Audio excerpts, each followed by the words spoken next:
Freedom, man. That's what it's all about.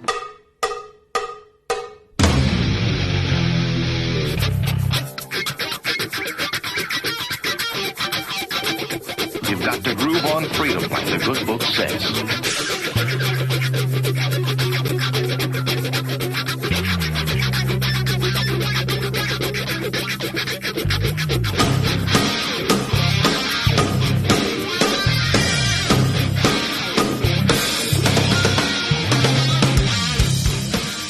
Welcome. You are listening to What on Earth is Happening. This show will discuss the topics of human consciousness, mind control, natural law, the occult, and all issues that affect the freedom of the people of Earth. What on Earth is Happening will endeavor to shine light upon the darkness of our world and to offer empowering solutions to the problems we face as humanity approaches its critical moment of choice. And now, here is your host, Mark Passio.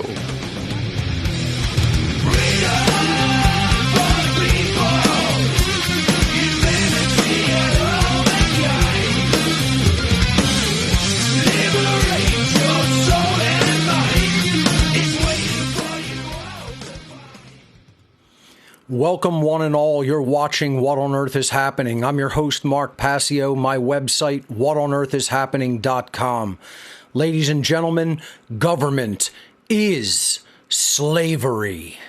And here on What on Earth is Happening, we are ending slavery one mind at a time. Welcome and thank you for tuning in today.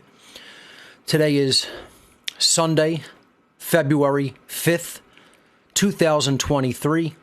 This show is episode number 264 of What on Earth is Happening. Please remember that What on Earth is Happening is a tapestry. It is a collection of information. It is aggregate information. So I always recommend new viewers not to watch from the newest episodes, but to go back to episode number 1 and listen and watch in order from number 1 without skipping around at your own pace. And that's how you'll gain maximum benefit from the information that we cover here, because newer shows, to understand them, they do have prerequisite information. I know people still insist that that is not the truth, and they try to listen from the most recent shows. But I can assure you, to really get the full tapestry of information, you have to listen to the shows in order from number 1 forward, or you will not really truly get the overall worldview picture that has to emerge. And again, people will debate that until the end of time, but I'm telling people that that's true and to please keep that in mind. We have a great show lined up for you here today. I'm going to be interviewing Will Keller of One Great Work Network and Natural Freedom League. Will has done an outstanding job in conveying the message of natural law and true freedom. And he's one of the premier content creators on One Great Work Network, so we'll be interviewing him shortly. I'm going to jump over to my laptop for some announcements and housekeeping. So let's do that. Again, thank you to Will himself for the great artwork. He always does a fantastic job, and we'll be bringing him on momentarily. Please keep in mind we are on a new schedule this year for What on Earth is Happening, with all of the issues that I'm facing and things that I have to accomplish this year.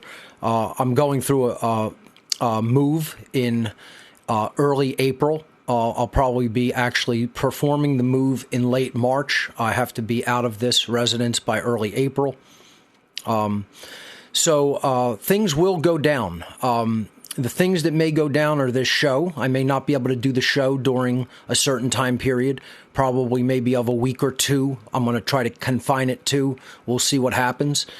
The player on the One Great Work Network homepage, the main player on the front page, will probably go down for about the same amount of time while I reset my network up in my new residence that I'll be moving into. So to that effect, I have made the show 2 hours this year. 3 to 5 p.m. Eastern Time each Sunday from January through June. My channel is up at band.video, hoping to garner a wider audience range by posting there. I did not get to post any new videos. I've been super busy actually setting up the new server for One Great Work Network that everyone crowdsourced. I'll remind everyone of that and thank them for that in a moment. But my band.video channel is up. My documentary is up there. It's getting some views. I'm glad to see that. You could visit my band.video channel at band.video/channel/Mark-Passio. That is the URL there if you want to visit the band.video channel. I will be posting more content definitely this week. The How to Become the True Media seminar coming at us this July through December of 2023. This is a online technology skill sharing seminar hosted on the Telegram platform. It takes place every Monday night from 8 p.m. to 11 p.m. Eastern Time, from Monday, July 10th to Monday, December 11th. And it should say 2023 on this slide. I'm going to correct it right now. You know, I'm not insusceptible to error, so it happens sometimes. But there you go, fixed. So please do keep in mind that we have limited space available in the seminar, and enrollment will open on April 1st, 2023. That's Saturday, April 1st. Enrollment opens, and we stay open with enrollment until 1 week before the seminar, around the 4th of July. I'll probably close enrollment the night of the 4th of July this year.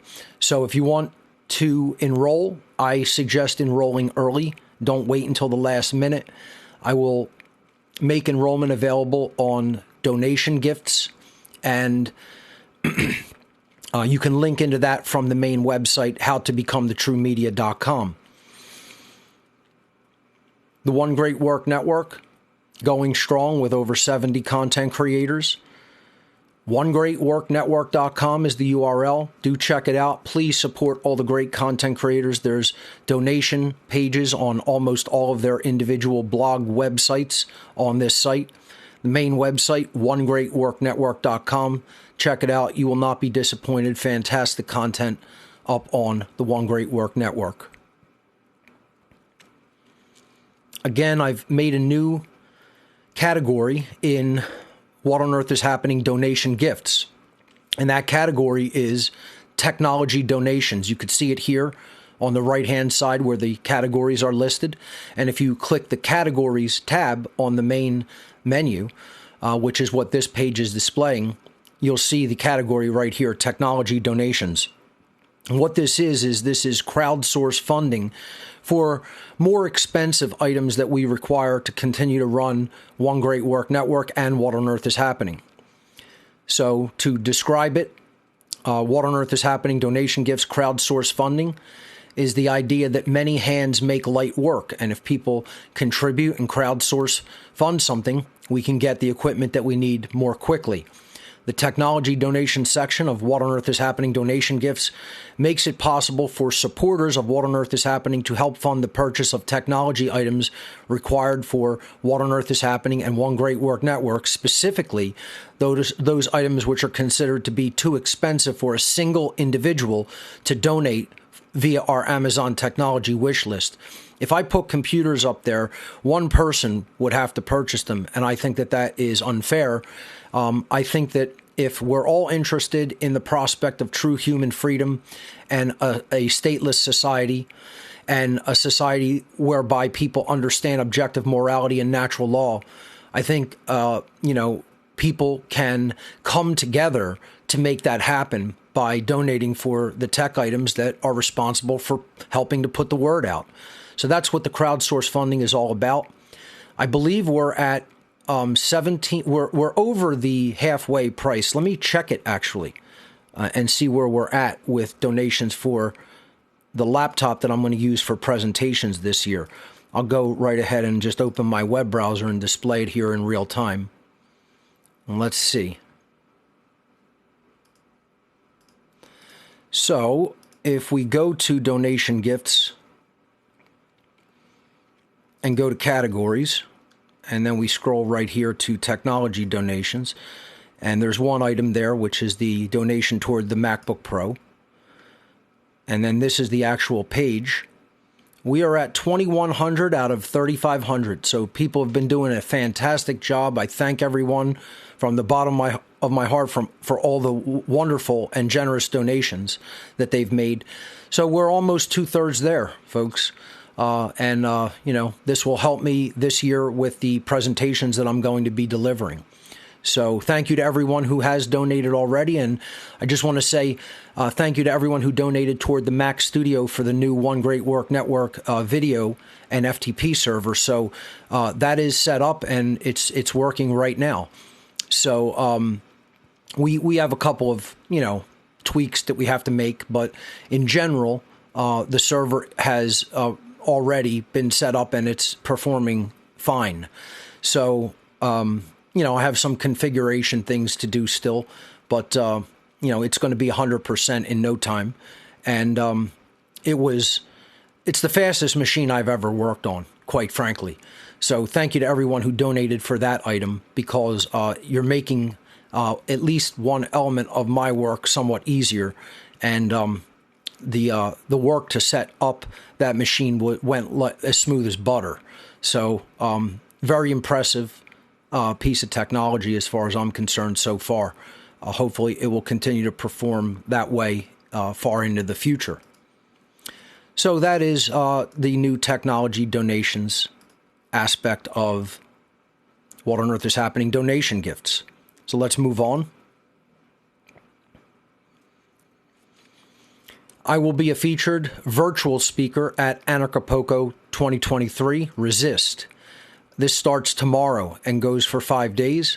So do check it out at anarchapulco.com. My presentation will be entitled Anarchy and the Occult Part 3, The Only Solution to Slavery. And folks, it is hard-hitting. People are not going to like what I have to say, more likely than not. And that's okay. It's still true anyway. And people don't want to hear that if they're not part of the solution, that they are acquiescing to the condition of slavery. If they're not speaking out, if they're not opposing it with their voice, it doesn't matter who gets offended by hearing that. It's still true. So I didn't hold back in this presentation, and parts of it are scathing. I wouldn't say it's completely berating, but I hold the anarchist community to a higher standard. And when I see their failures, I find them unacceptable, because these are people who should know better. And unfortunately, they do not, as of yet, know better. That's the problem. So I went in pretty hard on them. Let's put it that way.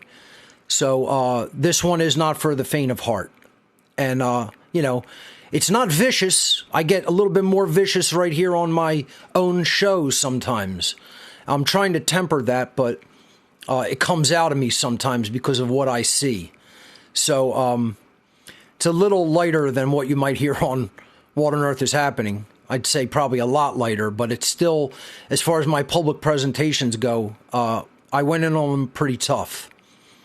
This is the title card of that presentation that will premiere tomorrow on Anarchapulco's live stream for the conference. So this is Anarchy and the Occult Part 3, The Only Solution to Slavery.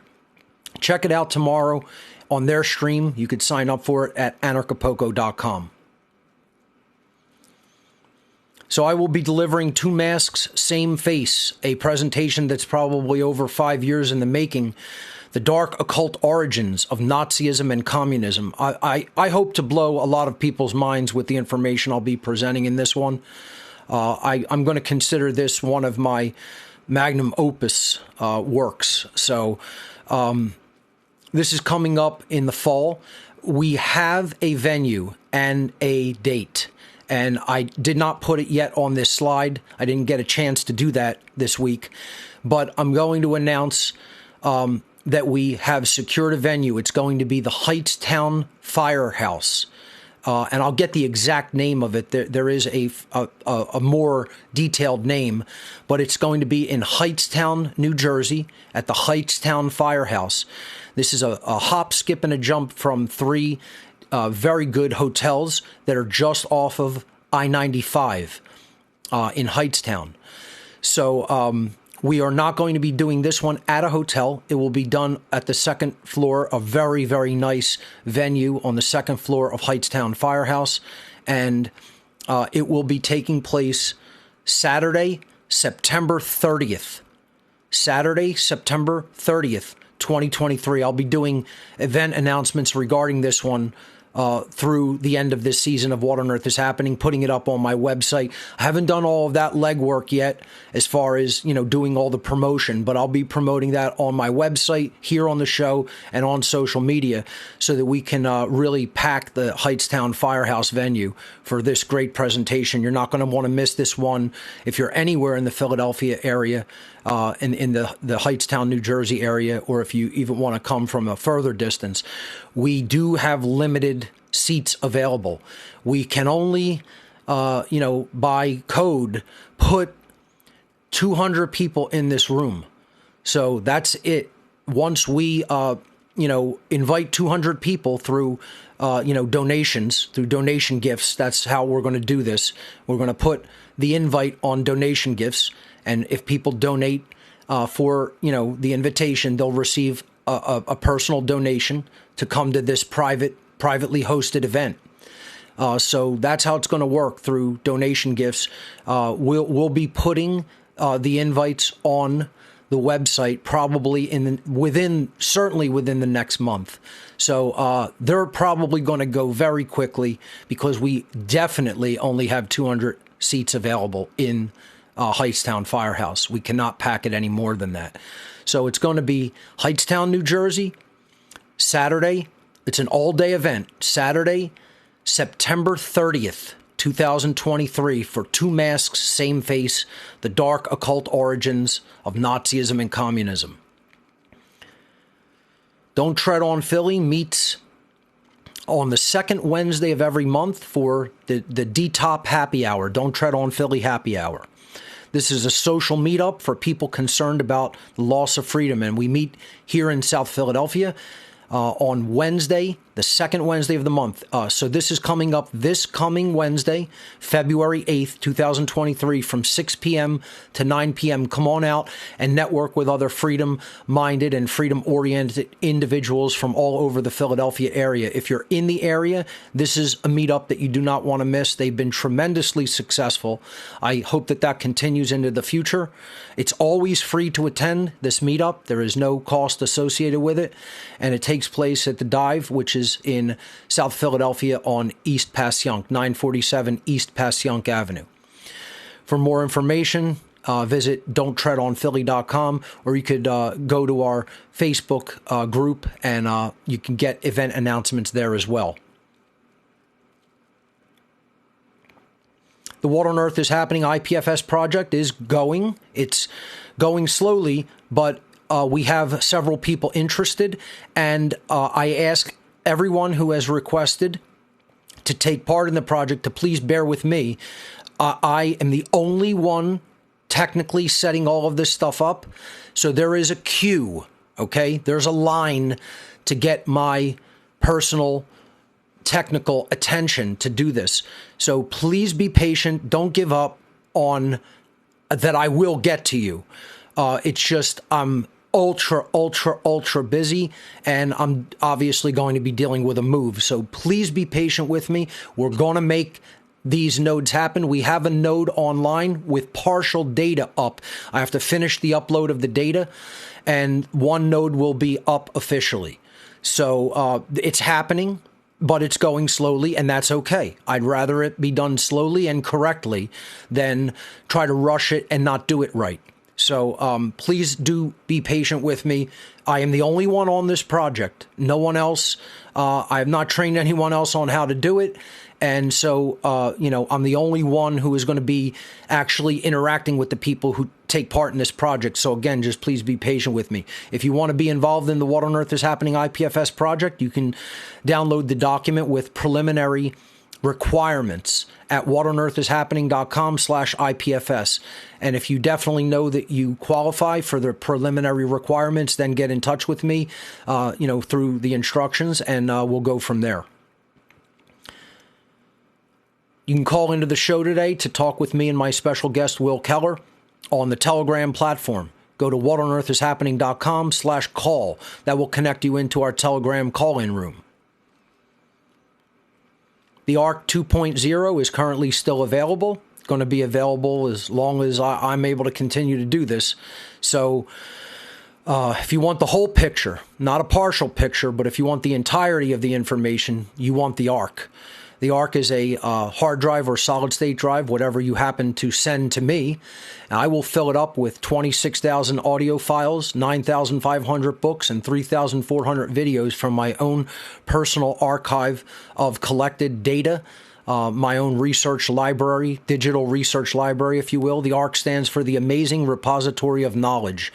And when people see what it comprises, they acknowledge that it is an amazing repository. So if you are interested in the ARC offer, visit whatonearthishappening.com/ARC, and you could fill in the form to get the PDF with the shipping directions, which are rigid, admittedly, but that's to protect your property and to save me time not having to deal with a bunch of problems. I've gone through an extensive workflow that very much works for me and my schedule. So please be respectful of that if you request the ARC drive. whatonearthishappening.com/ARC.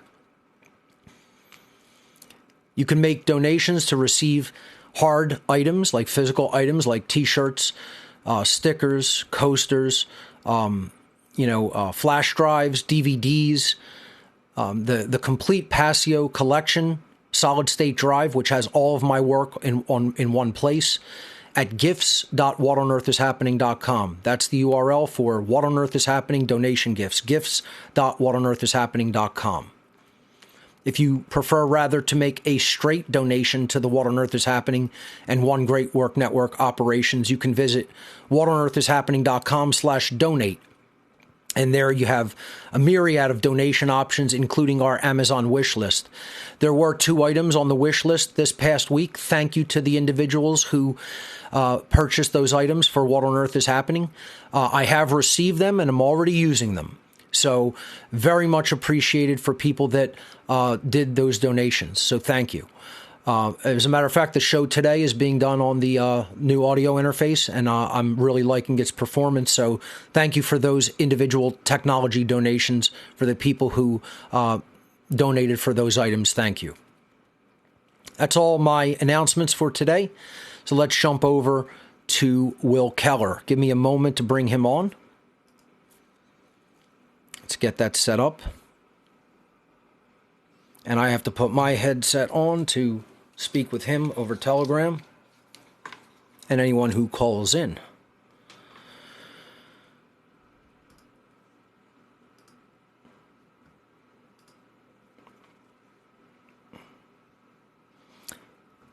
All right.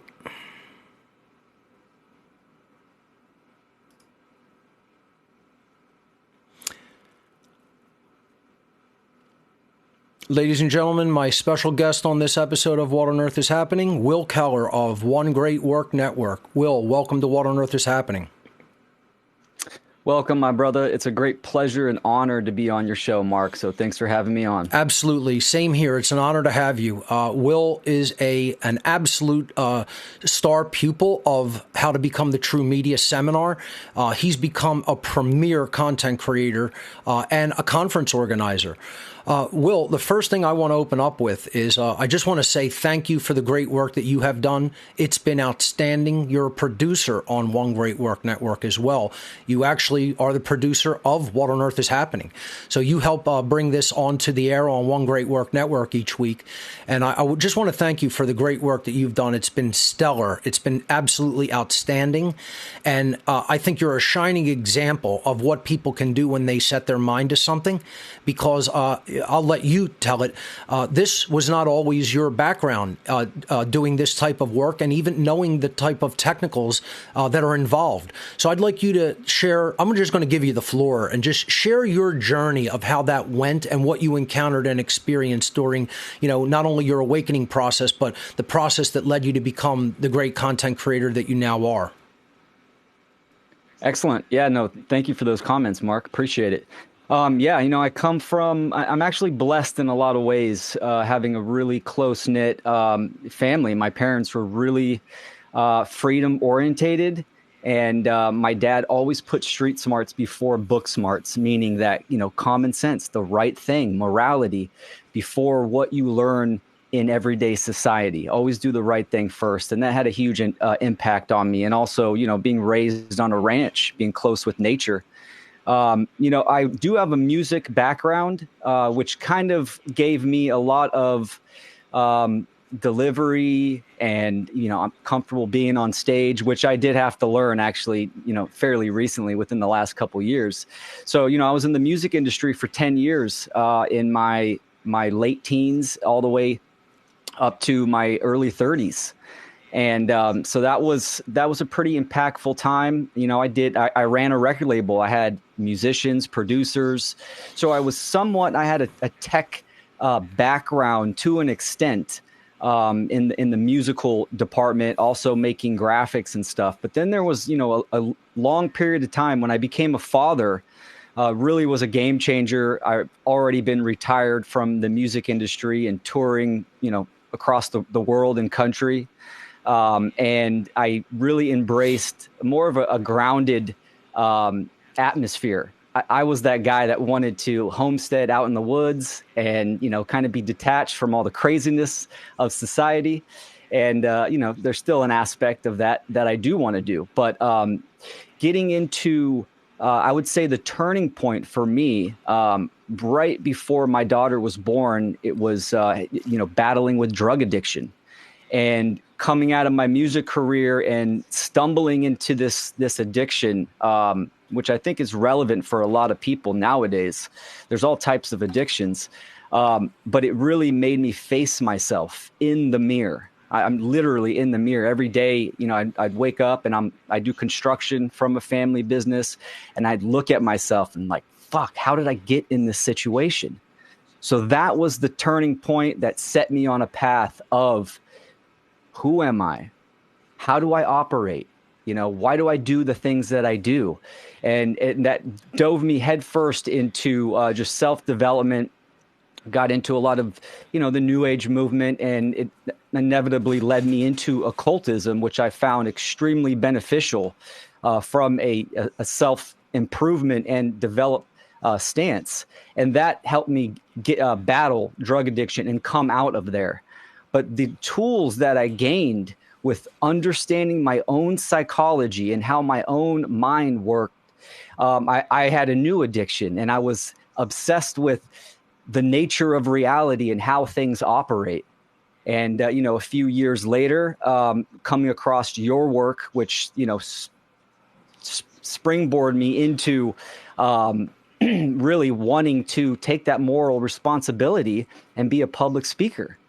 And, you encapsulated your work. It inspired me because you encapsulated what was going on. Everything that I was learning from these mystery traditions in self-development and personal initiation, you actually sum it up into practical means of and applying it to the real world, like what is actually going on. And that had a huge impact on me. So the moral responsibility and the obligation, the duty to be a public speaker and to teach this type of information of natural rights, natural law, and true freedom really weighed heavy on my mind.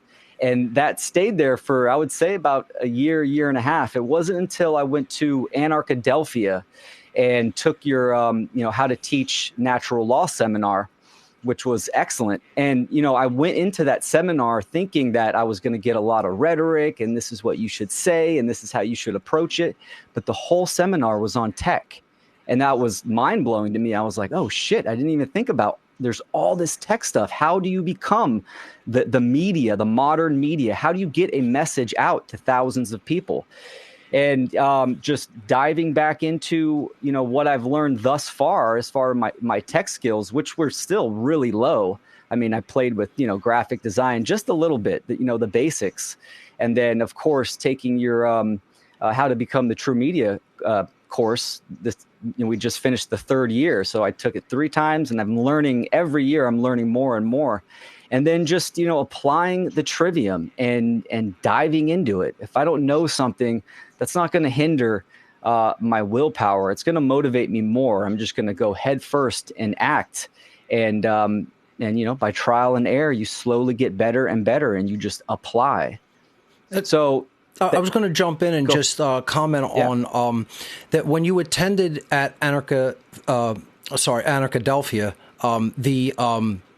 the How to Teach Natural Law seminar, which admittedly came as a surprise to many people. I heard this over and over from attendees. We had about 110 attendees of that seminar, and they were all expecting, as you said, rhetoric. They were expecting, what do you say to people? And I came out at the beginning of that seminar and I told them, most of you already know natural law or you wouldn't be here at this seminar. You've listened to my work. You've researched other people's work. You have a general solid foundation in the understanding of objective morality. We asked many people, like, what is a right? People could respond and answer with the definition.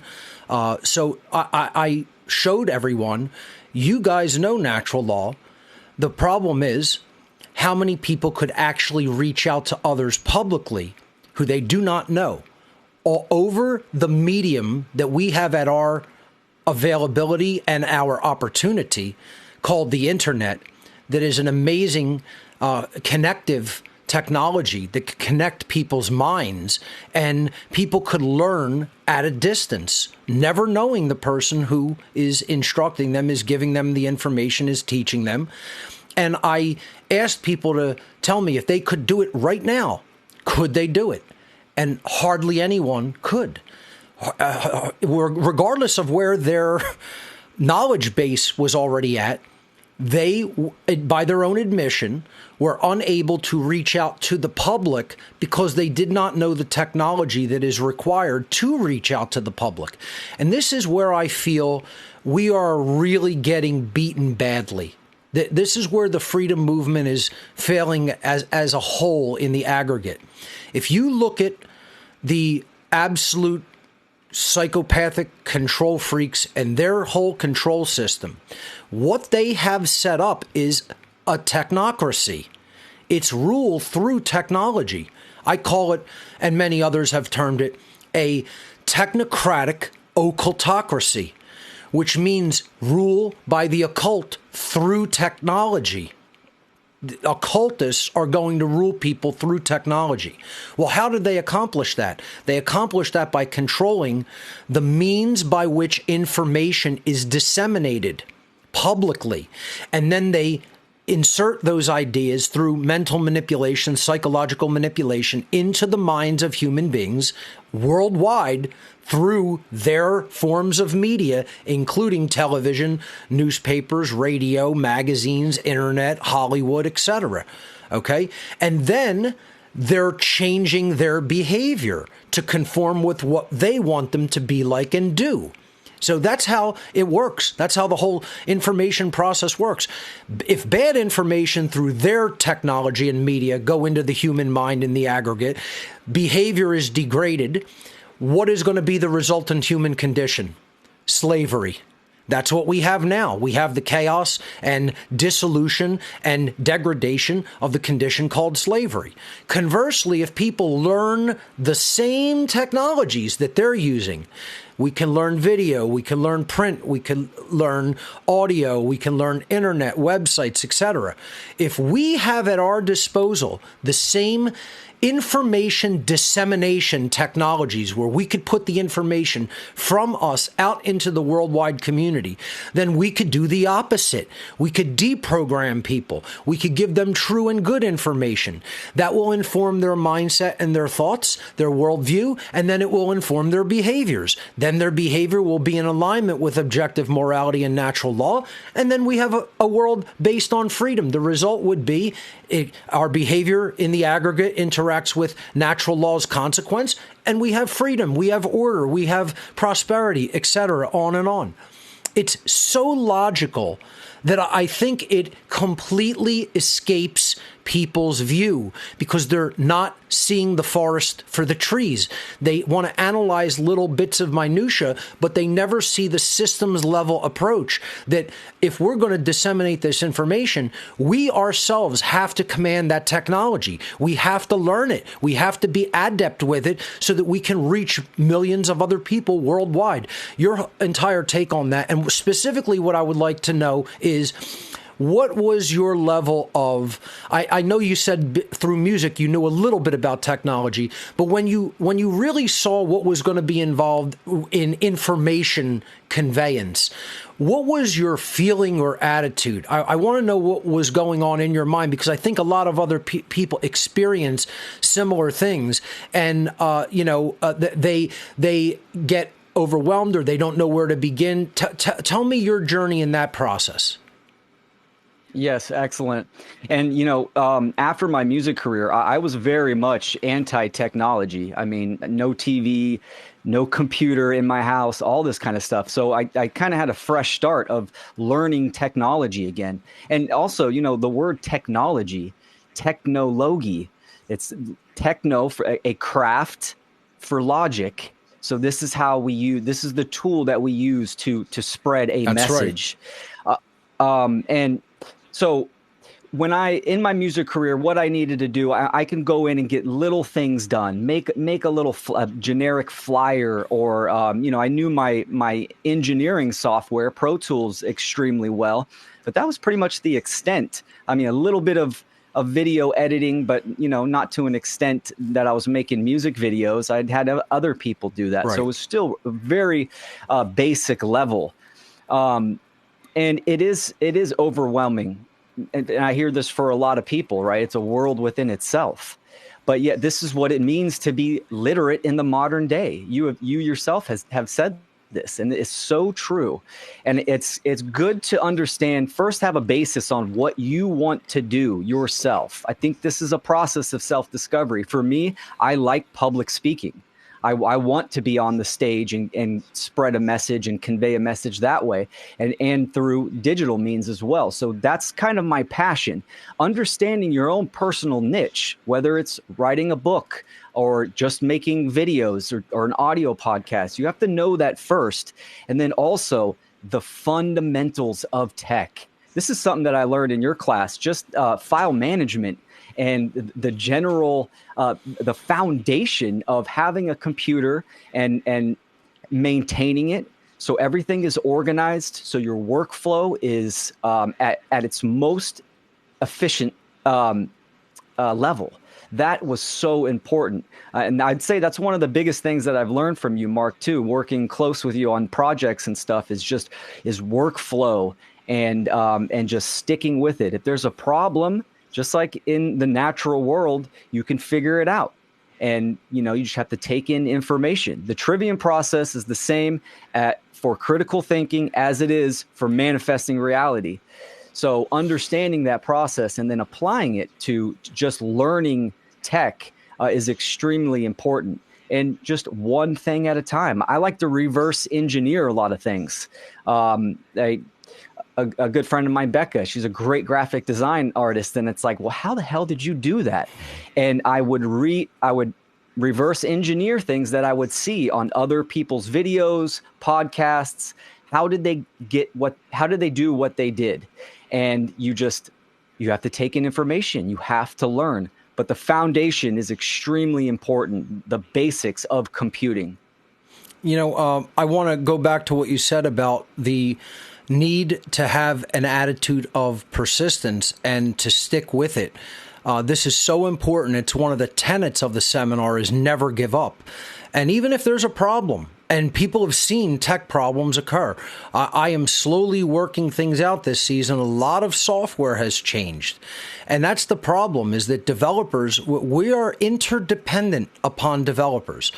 I wouldn't say we're entirely dependent, but software is so important in putting the word out that changes happen. New bugs get introduced into software, and then you have to find workarounds. You have to have a logical thought process to begin with. And that's part of, again, as you said, the trivium process. You apply it in this just as much as you apply it to understanding philosophy and morality. It's the same basic tool set. And once you learn that, you could apply it to anything. Once you really have that tool in your tool chest, you can take it out and use it for just about anything. And that's why, the How to Become the True Media seminar tries to instill those characteristics, those personality characteristics. I'm trying to get people to build those up in themselves so that they become a person who doesn't just abandon something and walk away and say, that's too hard. They stick with it and they continue with it until they learn. And you see this in just about every real content creator out there. What they are doing is they're going through a process and a workflow, and no one is perfect and no software is perfect. But what they'll do is they'll refine their method, they'll find workarounds, and they will never give up. They will keep doing it until they succeed. That's a life lesson. That's not just a technology lesson. That's a lesson for a human's path in life. So I just want to say again, thank you for your stick-to-itiveness and your dedication and your persistence, because those are characteristics that we each really have to develop and truly have at our disposal if we're going to do work like this.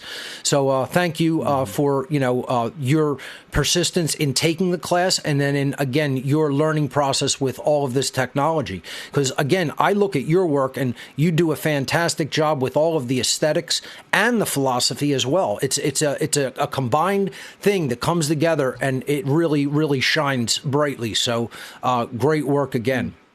So thank you. I appreciate that. Yes. Let's talk about what you see going on in the world as far as the immediate future is concerned. Let's switch gears a little bit and get into that. I would like to know where you see humanity's awakening. Is this process accelerating? Is it stalled? Is it heading in the right direction? And what do you see as the requirements that are going to be needed going into the future for people to truly learn and deploy as far as not only knowledge but skill sets are concerned? Excellent question.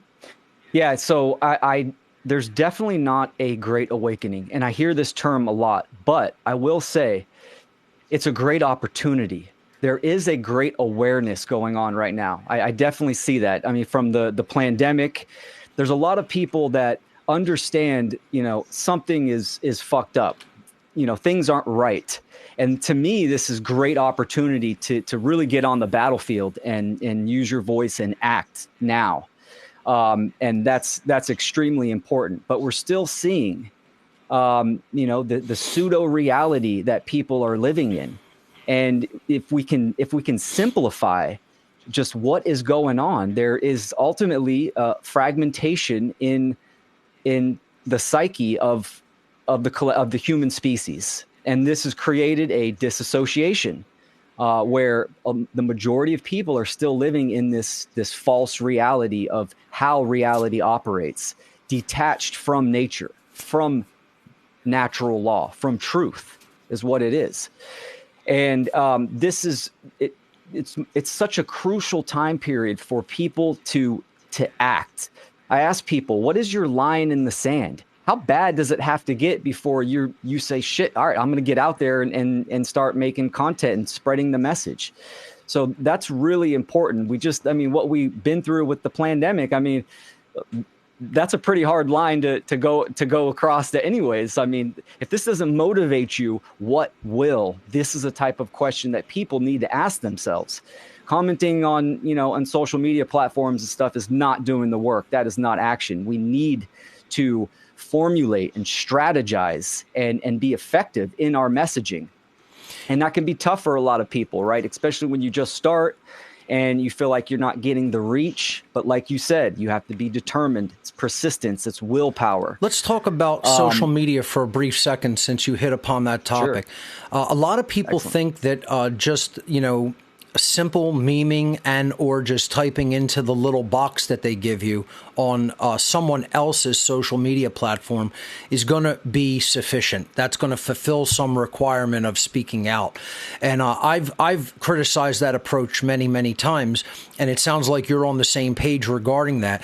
If you really think about it, what they're doing is they're keeping you in a box. They actually give you a little box, and you're kept in that box. You can't expand outside of that box. You don't really have a platform there. It's what it is okay at. It's somewhat good at being able to simply promote and push people to your content. That's what I tend to use social media for. Occasionally, I'll put some of my thoughts on there, rarely, but in general, what you see on my social media pages are links to go to my website or my Odyssey channel or my YouTube channel or something like that, where you can watch a longer form presentation or podcast. And then you can get a lot of ideas from that, and people just don't understand that just social media in and of itself is not going to take care of the problem. It's good to meme. It's good to just put out snippets of information. Fine. But that's not going to stand as a repository of information. And I think this is what a lot of people have begun figuring out with all the censorship that has occurred over the last few years. They're realizing at any given time, if that platform does not like what you are saying and they want to target you and they want to wipe out all of your content, they could do it in an instant. Not even overnight, in an instant, in a second, in a millisecond. They hit one button and you're offline. And all of your previous thoughts, all of your previous memes, etc., everything that you entered into the box goes offline immediately.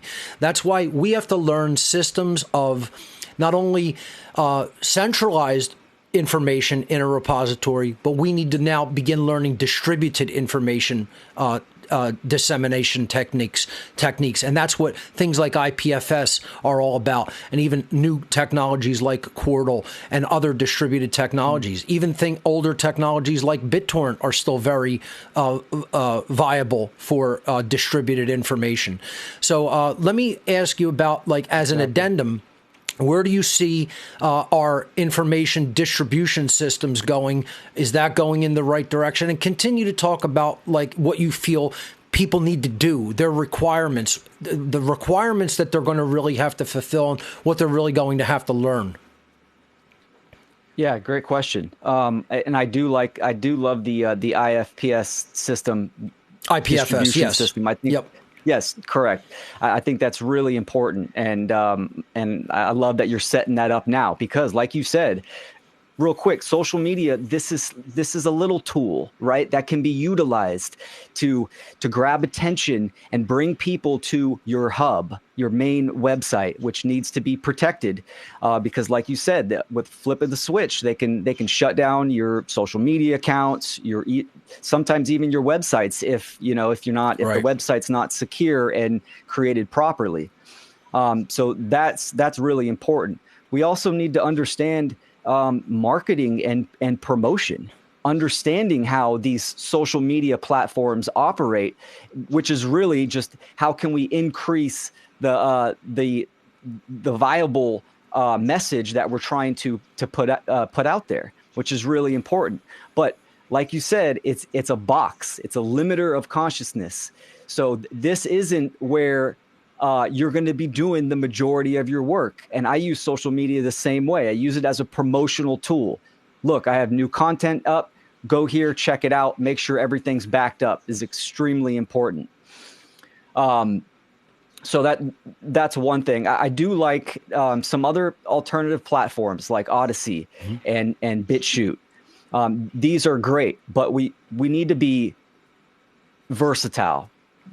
Make content for YouTube. If it gets taken down, it gets taken down. But we still need to get the message out to the majority of people. And these larger platforms are where people that are not hip to what's going on, this is where they lie. So we need to utilize this and understanding some tactics as well, shorts and all this kind of like random stuff. But it's really the best thing that someone can do if they want to be a content creator and spread this message is have an outline. Have short-term outline, your short-term goals, and long-term, meaning that, create the website, understand what type of content you're doing. These are the platforms, but you need to generate someone to a 0 point, to that hub, to that website where they can reach you from there. So if you have a social media account that goes down, your content's still up safe at your hub location. So that's really, really important. Exactly. I recently was talking to a friend and showing them my Odyssey website. And when they realized, not everything is in exact order. It's like there's no real ordering in there. Like you can't just drag videos around. It sort of puts them in there as it wants by date. There's no easy to make playlist because the playlist is blockchain based. So it doesn't work like YouTube or other video upload services. It has its own user interface and it has its own way of working, and you just have to sort of accept that.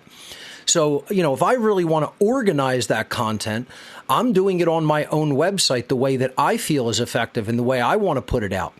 And, the other thing is, problems happen. Just want to let people know my podcast section is not fully working right now. I fixed it up through the first 150 episodes, but some player links unfortunately broke because of Odyssey's upgrade to their own content delivery network. And I'm working on fixing those. I'll have them fixed by the end of this week.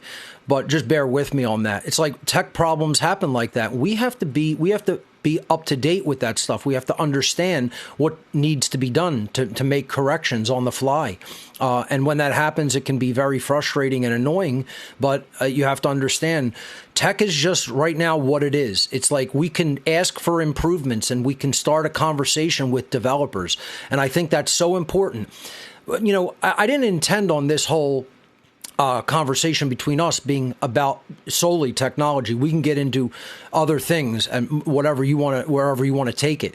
But just to hammer this point home,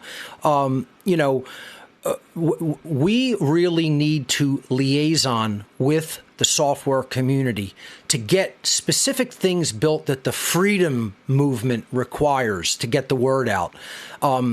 And a lot of people don't even know what those things are, let alone what to ask for. They don't know how any of that process works. When I have people come to even attempt to help, I can tell that they look uncomfortable because I know that they don't know the technology at all, and they see how much I'm dealing with and working with, and it can be, again, as we both have said, very overwhelming to people. And the issue with that is that's conquerable. That's not a set permanent condition. That is a changeable condition. And people just have to work it. It's like, if you're going to lose weight, you don't give up after 2 days, and you're obesely overweight and say, this is never going to work. You don't give up with tech, after seeing it originally and just think in your own mind, I would never be able to do that. You'd surprise yourself at what you can do if you try. This is about the human spirit of pushing forward with something, even if you're not comfortable with it. That's what the whole thing is about in the bigger sense, as far as human slavery is concerned and, the tyranny of government is concerned. It's about standing up to that, speaking out against it, getting up in its face, saying what's right.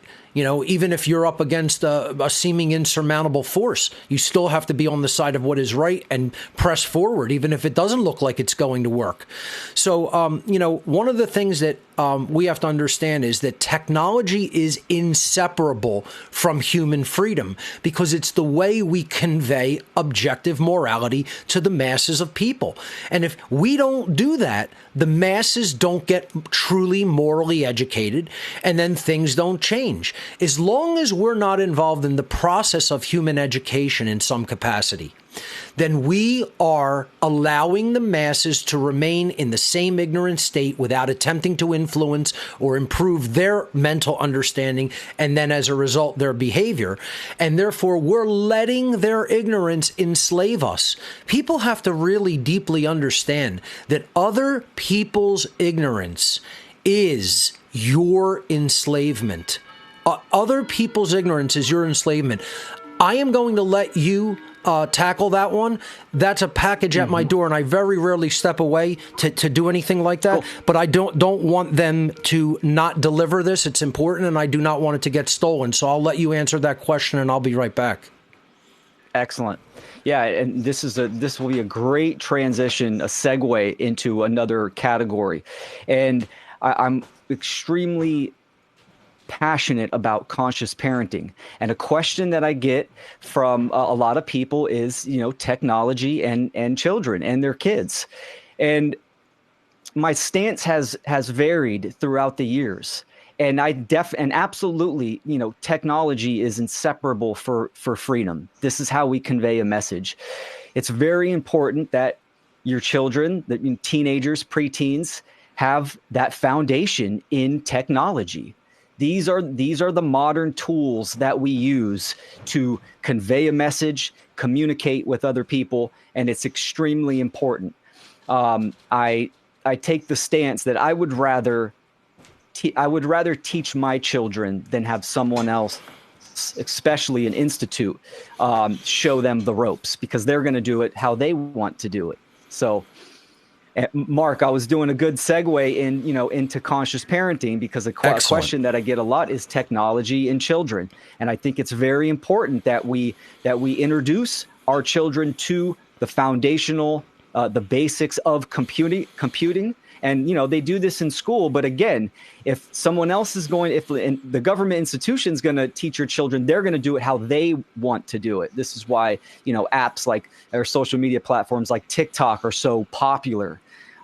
So there's definitely that aspect that we need to educate our children on these tools. And to do it in a way that doesn't just... so important. Exactly. To do it in a way that doesn't just throw a phone or a tablet into their hand, but introduces them to a creative tool set that can help them to not only better their own mind, but then through communication and publishing techniques, reach the minds of other people as well, once they have a firm handle on what really needs to be understood as far as objective morality, the tyranny of government, what's really going on in the world, how this mental manipulation works, and how it's our responsibility to morally educate ourselves and to help morally educate others.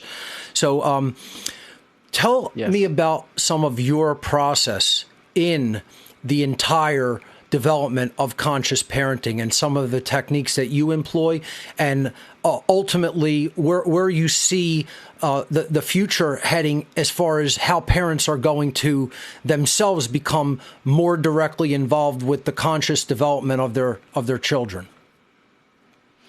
Yeah, conscious parenting it's vital for freedom, to achieve freedom and to maintain freedom, because obviously the children is the future of society, and their level of awareness is directly related to their parents, or someone else's, like the government and culture, which I see culture as, the mouthpiece of tyranny. Culture can be neutral, right? We could have a culture based on objective morality and nature, because culture is just to cultivate. But now, in the current day, absolutely, we have a culture that is immoral and is disassociated from reality. So it's really important that parents, the realm of conscious parenting, can really change the tide for freedom, I believe, absolutely.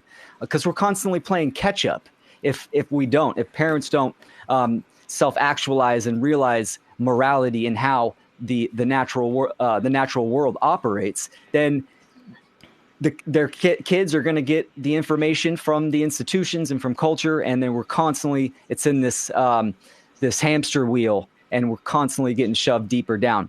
So for me, conscious parenting is one of my biggest topics that I talk about, and there's all types of parenting styles. I focus on the principles of conscious parenting, meaning that every parent must know these principles of objective morality, natural law, and the trivium. These three things, right? So we understand how to act in the world, we understand how the world operates, nature, and we understand how to think.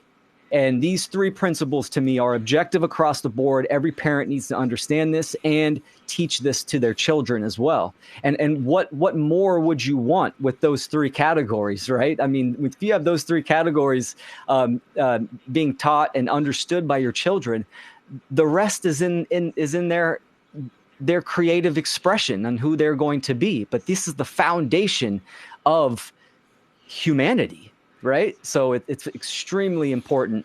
I think it's one of the biggest responsibilities that if someone is going to bring a new life into the world and take on that responsibility in and of itself, the most important responsibility that comes right after the physical care of that being is going to be the moral upbringing of that being, so that that being does not turn into a psychopathic individual, does not turn into a uncaring, apathetic individual, a totally lazy, ignorant, person that doesn't want to get involved in bettering the world.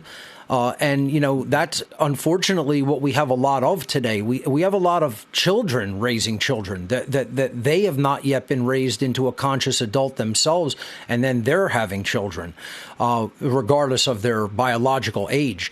I think conscious parenting is one of the deepest moral responsibilities that exists in the world. And while I have not, chosen to have children to bring children into the world, I still think that to help people to understand the role of parenting as far as morally raising a child and to preparing that child for what they are going to encounter in the current world, the current reality that we're living in. There's no responsibility deeper than that as far as I'm concerned. Anyone that does that that truly does that and does it right is like a hero in my eyes, because they're people who are future proofing the future itself. They're going to make the future a better place and an easier place to operate in, as opposed to a more difficult one, if they take on that responsibility and do that job properly. I agree 100%. It is the greatest responsibility. It's also the most sacred. Creating a child and raising that child, right? Raising their awareness. This is what it's all about, their level of consciousness. And it's the universe is holographic. This is what children are, right? They're the next fractals that should be expanding and getting more complex, more beautiful, more creative, right? As their awareness expands, this is what we're doing. We're supposed to be passing down to each generation. Unfortunately, it's the reverse. We have adults that are spiritual children that don't understand this type of information, and we're devolving, right, in that aspect. I would love to see that. Another topic that's really important too is just conscious conception. There's a lot of people that don't want to get into relationships, which I totally understand, especially with someone that's unaware. But when two people that are aware of what's going on, natural law, objective morality, come together, that is a beautiful thing. That's ultimately what we want to aim for, because this whole system is based on trauma. Where does it start? It starts at birth. That's where the trauma starts, and that's due to ignorance of the parents.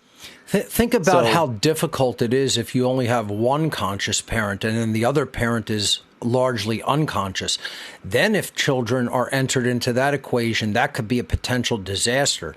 And unfortunately, a lot of people in the conscious community and the freedom-oriented community find themselves in that position.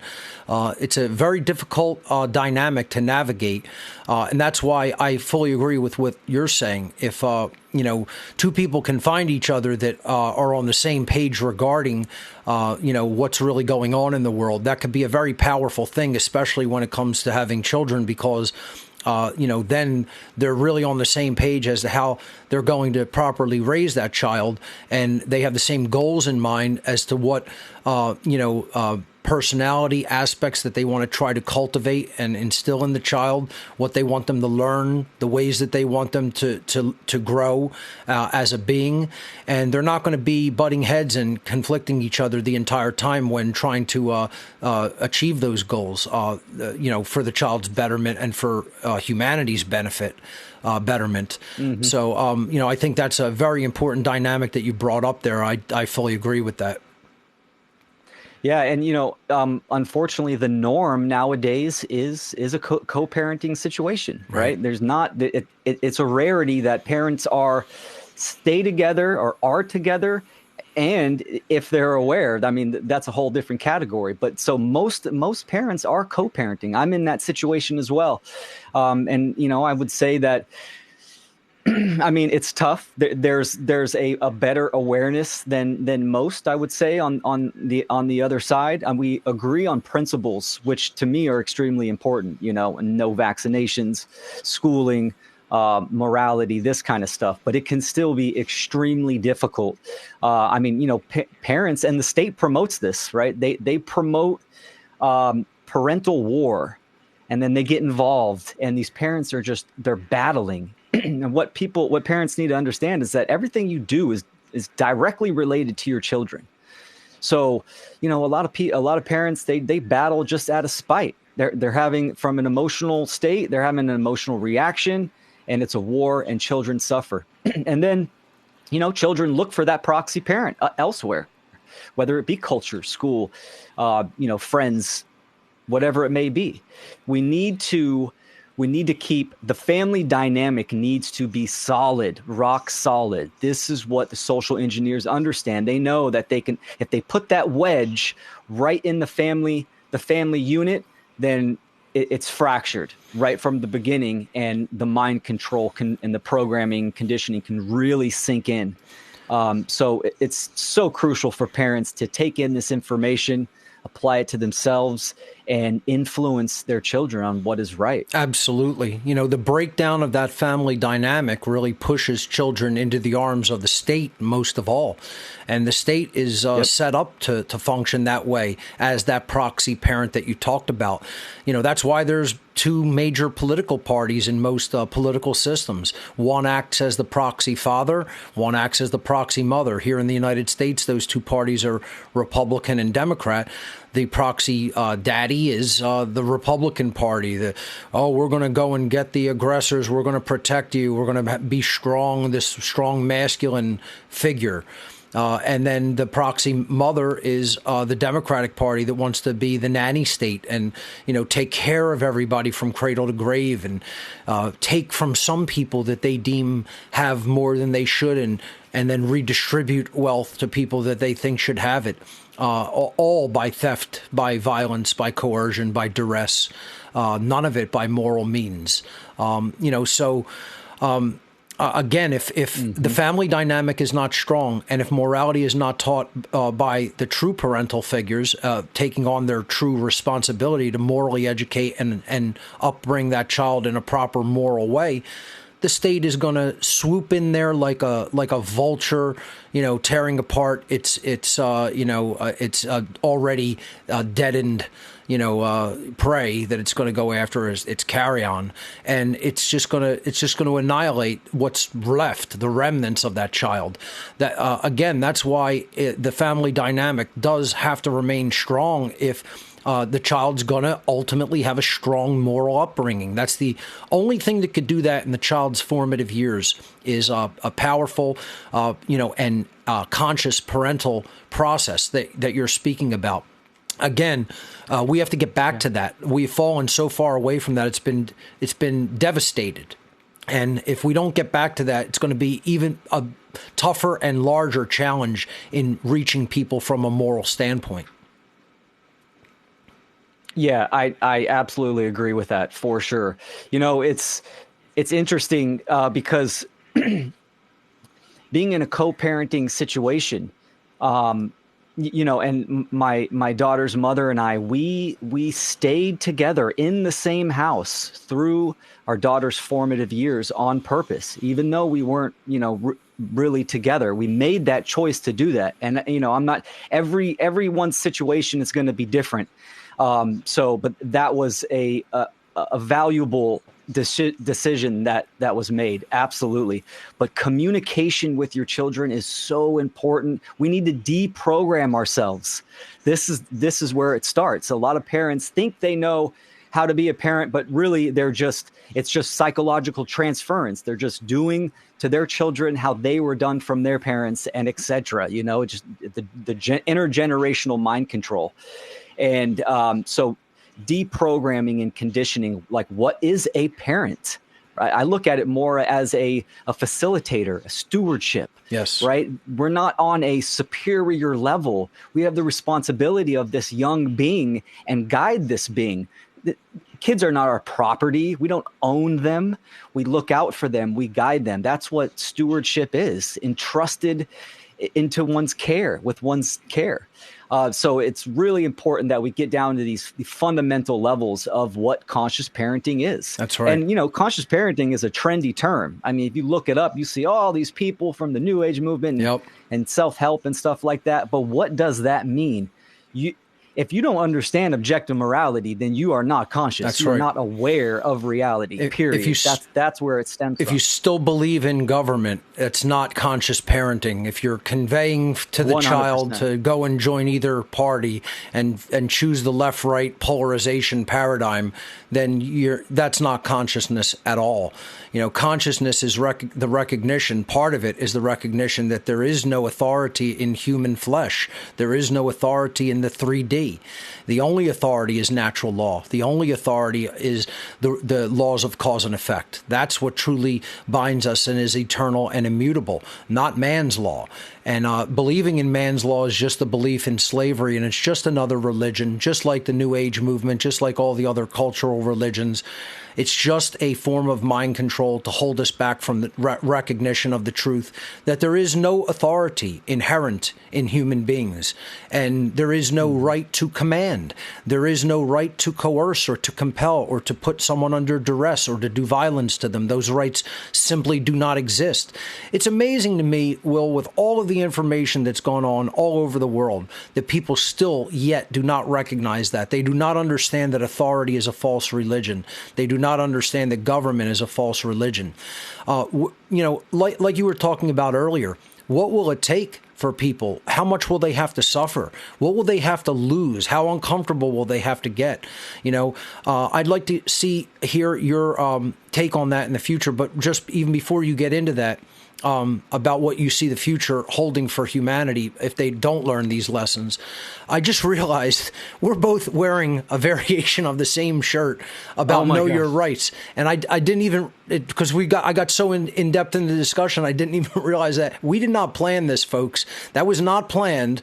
That is a synchronicity. We're both on the same, I guess, Excellent. mental wavelength. And I'm just realizing that we have two variations of the same basic, theme on our shirts. So pretty interesting how it works out like that. I'm glad you just pointed that out. I didn't even make the connection. That's great. Yeah, that's so funny. Awesome. Good synchronicity. Definitely a little bit different. Mine Leo says, full moon. Those who don't know will never say no to evil. And what does yours say? Know your rights and where they come from. And where they come from. Exactly. They do not come from human beings. They come from the universe itself. They come from the creator of the universe. They are natural. They are inherent. They are inborn birthrights as a result of being born into creation, and they do not come from human beings, and they most certainly do not come from governments. So I'll let you give your take on, what I just laid out there as far as, how much people are going to have to suffer, if any amount of suffering will reverse the course, and how people still, unfortunately, don't get that very simple concept, and maybe what we can do to help, get that into their heads. Yeah. Powerful question. And unfortunately, we are going to suffer. Absolutely. The current human condition, 100%, is slavery, for sure. But yet, I am not a slave in my spiritual being in my mentality, my mind. We need to live free as best as possible and spread this message. And if we don't get numbers on it, then absolutely the condition is going to get worse, 100%. I'm a firm believer that nature herself will intervene at some point when the sickness is too much for the planet, if that makes sense. Right. We've seen catastrophes, global catastrophes in the past, and I think there might be something with that. Who knows when that will be? Hundreds, thousands of years. Who knows? But the point is that absolutely we are going to suffer for sure if we don't understand how. The most basic thing in the world, you're born, you exist in reality, and you interact. Does your interactions cause harm? And how do we apply this? It's so fundamental. And if we don't come into this awareness quickly, for sure. I mean, we're in the transitional period right now, is how I see it, into the new control system. So that's why I see it as great opportunity. But at some point, you have to act.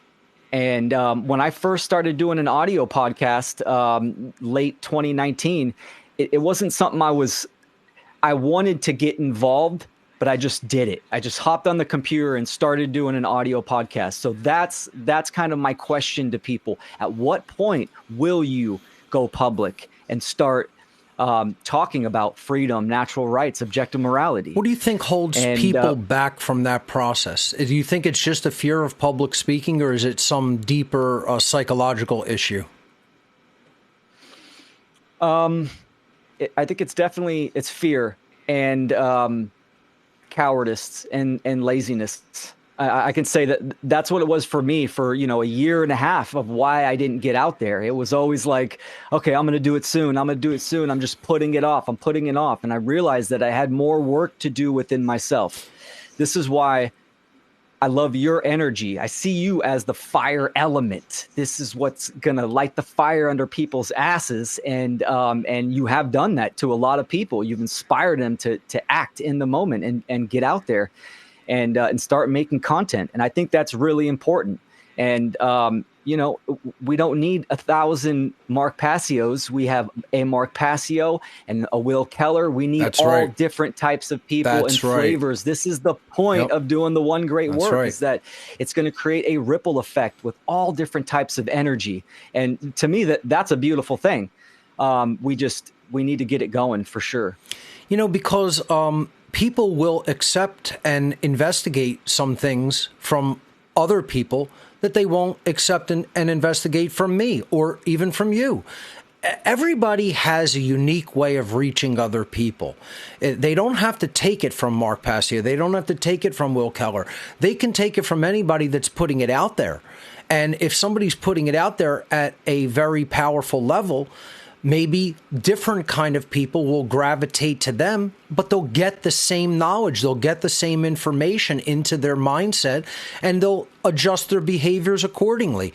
That's why everybody has to stop thinking along these lines like, well, that person's out there and they're doing it, so I don't need to get out there and do it because they're doing it. That's not the point. You're missing the point altogether. The point is, you may have special talents and capabilities. You may have a certain way with words. You may have a certain charisma that could activate tens of thousands of people. Who knows? You don't know what you're capable of until you try. That's the whole point. Millions of people might resonate with a person who's so far, up until today, has been silent. If we can influence them to speak, maybe 1 million more people will come online to the truth. You never know who's going to do it. And that's why I keep telling people, don't say, I'm going to leave it up to someone else. You have to get involved. You have to get on the battlefield yourself. You have to be the man and woman in the arena. And unless you're actively taking part in that, you're shirking a personal responsibility to the truth and to true morality. And therefore, you are somewhat complicit in allowing the overtake of evil and tyranny. The voice is what changes a society. I mean, I have to say it over and over again. The universe is spoken into existence. The universe was spoken into existence by the creator of the universe. It's vibration, it's energy. Okay? That's what underlies all form and function. But we co-create our reality through the voice. What we put out through our voice changes the overall aggregate way that our reality is functioning all around us, our conditions. That is changeable. That is not set in stone. The law is set in stone, right? The natural law of the universe is unchangeable. It's eternal. It's immutable. But the human condition is changeable if we set our mind to it. And that's great news. That means if we want to undo this condition, we can undo it tomorrow if we want. It's about what we believe in our mind and what we are speaking with our voice. So, Will, I'll let you wrap up with whatever final thoughts that you want to say in the formal interview part, and then please tell people where they can find all of your work, and then maybe let's go over to the phones and take some questions from callers who are waiting in the call-in room. How does that sound? Beautiful. Great. Yeah, I love it. And yeah, to wrap up, I think it's important that it's the great work is first. The Hermetic adage, right? That the internal process, we have to discover what we love to do, that attribute about ourselves, and then apply it to the external world with the message of freedom and morality. So the great work and then the one great work, the internal and the external. It's really important. I think a lot of people, they see content creators and kind of think that they have to do that or do what this person is doing. In reality, you're your own person. You need to tap into that creative essence and get into that flow state. And that's on everyone to discover and then activate. Right?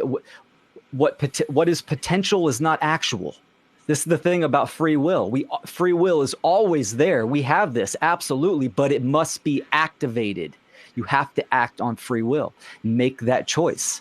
So, and really quickly, important. as you said, the internal work comes first, and then the one great work to influence and affect other people's minds for the better. And that could be done in a myriad of ways. There is one solution to slavery. That is the one great work. That's why it's one great work. It's not two or three great works. It's one. But that can be done in a myriad of techniques and ways. It doesn't mean it's one technique. It's one work for the ultimate long-term goal, but it can be done in a host of different methods. Well said.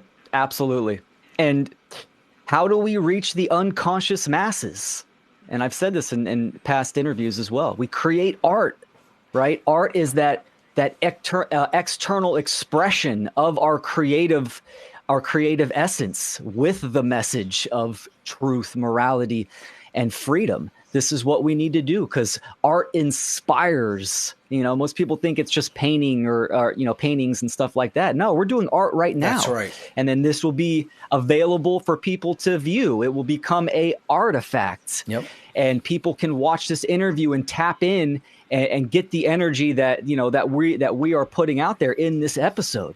And that's the beauty about incorporating technology because we need to immortalize the artwork. That's right. Beautifully really said. Really important. Beautifully said. Will, tell everyone where they can find your body of work. Excellent. Yeah, no, I'm going to recommend everyone go right to the One Great Work Network. I have all my links on there, all my content. Highly recommend people check out my presentations. I love doing presentations. I have one on freedom and then a 2-part series on conscious parenting and some other ones as well. So that's a great place to start. We're still doing, my partner John and I are still doing the Natural Freedom League video podcast every once in a while with great guests. We had Mark on there and a fantastic list of other truth speakers and seekers. So that's naturalfreedomleague.com. And also I'm a co-creator for the Freedom Under Natural Law Conference. And I highly recommend people go there and check out freedomundernaturallaw.com. Check out the past conferences that we did. And we are working on Funnel 3 as well. So some people can go there and get the date and the graphic, and we're going to be listing the speakers in about a week or two. Awesome. So those are the main links. But go to the one-stop shop, onegreatworknetwork.com, and all my stuff is on there. Excellent. Ladies and gentlemen, Will Keller, what do you think? You want to take some phone calls? We'll go to the phones. I would love to. Great. Let's do it. All right. So, we have a bunch of people waiting here. Let's hear from James Cordner, fellow One Great Work Network content creator. James, you're live on What on Earth is Happening with my special guest, Will Keller. Hey guys, How you what's doing? going on? I got my kids in the background. That's okay. I'm so happy to. I'm doing well, Will. How are you? I'm doing good, brother. Good to hear your voice, man.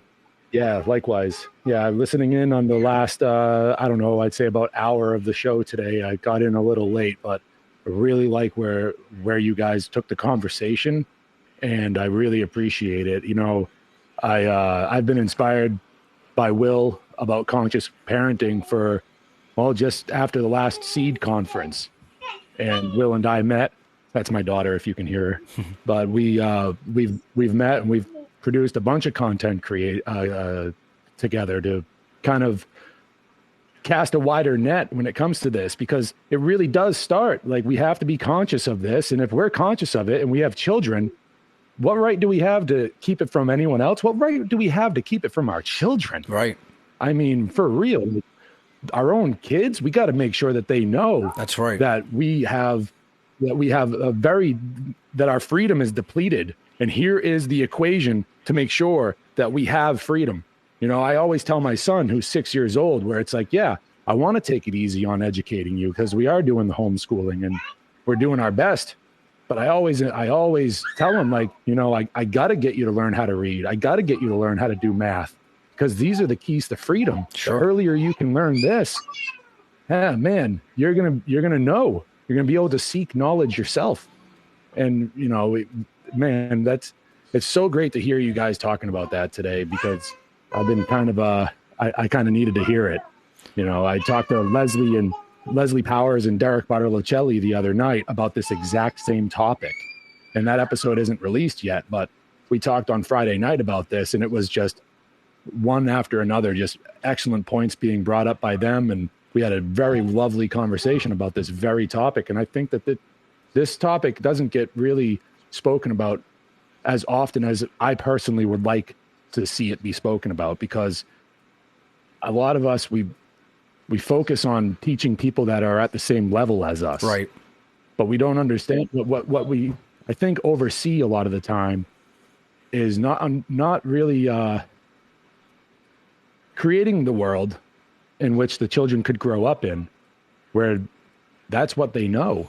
I see this. Because we grow up in a world where I was going to say statism. Right. Right. I see. You know? I see this question a lot. Like, can you point me to resources specifically designed for children? I think that's what a lot of content creators in the future are going. We're going to have more content creators that are going to gear things for younger people.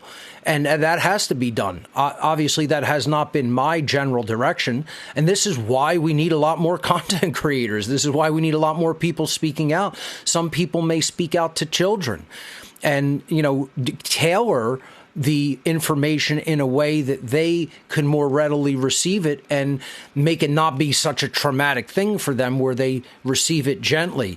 That's certainly not my approach. I'm speaking to adults, but this is a very, very great point that you're bringing up, James, and I hear it a whole lot. And James, before I let Will respond, I just want to say thank you for your contribution to the One Great Work Network, another great content creator chiming in here on this important topic that we were discussing earlier of conscious parenting. So, James, thank you so much for your comments, and I'll let Will jump in and respond to that.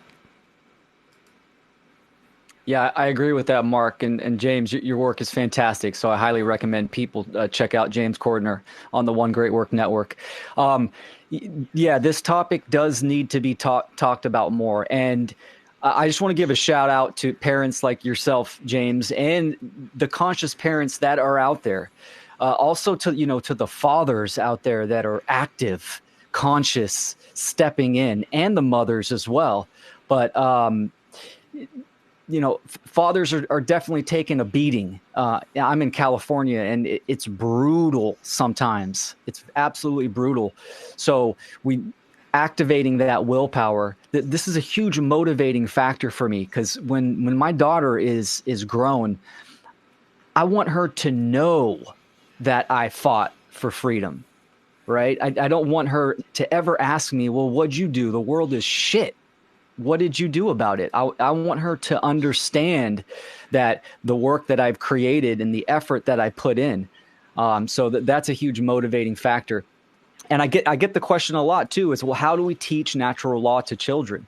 I'm actually working on a whole website dedicated to this, and I'll make that public when it's ready. But I'm even a video series on teaching the natural law principles, and I do it through gardening, which I've done with my daughter, which is fantastic. But we can teach rights, morality, and natural law with our children just by being with them every day and operating in the real world. It's amazing the stuff that you can point out to them so they make that connection. And really, it's one thing to talk about it, but, description is not explanation. We need to be it and activate. That's right. Our behavior is the greatest influencer of all. It's the greatest motivator and the greatest inspiration, without a doubt. So I see you have you're also a doggy daddy. You got your little guy there on your lap. He's cute. That's Pocket. He's a Chiweenie. Nice. I went from having four Rottweilers in my life to a Chihuahua. That's awesome. It's Chihuahuas are awesome, courageous dogs, I have to say. So let's they sure are. Let's move on to another caller. Let's see. We have a student from the How to Become the True Media seminar, Jackie, on the line with us. Jackie, welcome to What on Earth is Happening with my very special guest, Will Keller. Hi, guys. Hey. Thanks for taking my call, Mark. Good to hear from you. Hey, yeah, first of all, I just want to say, I wanted to say thank you for both of you guys. I think, Will, you were moderating the How to Become the True Media seminar. And just thank you so much for putting that on, because it really increased my confidence to start getting to work, It just filled in a lot of the gaps of the technological skills or knowledge I was missing. And I have to say, Jackie, if I may interrupt you for a minute, I have to say your attention was great in the seminar. You asked all of the right questions, a very inquisitive student, and that's what the seminar is all about. So thank you for enrolling and attending, and for the great job that you did in paying attention and learning during the whole course of that seminar. It was very apparent. Oh, thank you. Yeah, and something you guys said earlier just kind of hit me hard, where you were saying that a lot of people want to be type or keyboard warriors and just post memes. And I kind of realized that was something I was doing a little bit, like putting too much energy into just making posts that are just going to stay on social media. And it didn't register that, like, when the next PSYOP happens, that they could just shut my profiles down. Right. So I'm going to probably pay way more attention to just putting material on my own website. It's a good method. You'd be surprised how much time that you'll have, to apply to your own work. That's right. When you analyze certain habits like that. And I was definitely in that boat. Just going back and forth in comments, arguing with people, that kind of time invested in social media. And when I cut that out, I call it, post and ghost. Right.